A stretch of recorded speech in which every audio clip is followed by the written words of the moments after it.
The old adage has a new twist. Don't always believe what you read, especially if it's on Twitter. It might not be as accurate as you think, according to a new study by the Pew Research Center.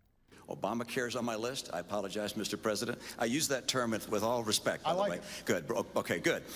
You remember it, right? The first presidential debate between Barack Obama and Mitt Romney. The president was heavily criticized for looking down a lot and being ill-prepared. At the time, public opinion polls heavily favored Romney, 66% to 20%, while favorable tweets outnumbered Romney's 59% to 40%.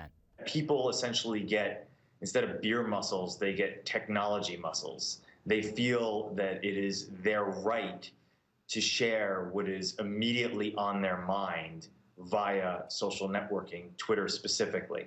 One big reason tweets might vary widely from public opinion polls.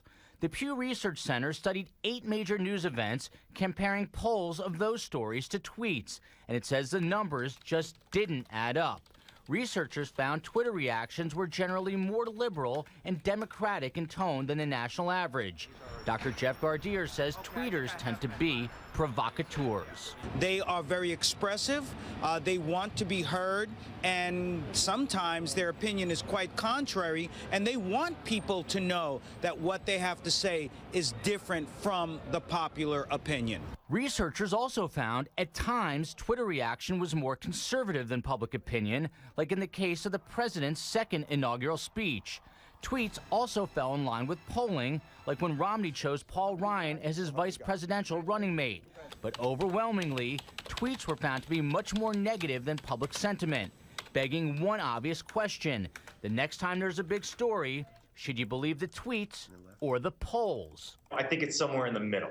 Bringing us to another old saying, 6 of one, half a dozen of another. You choose. Joel Waldman, Fox 5 News.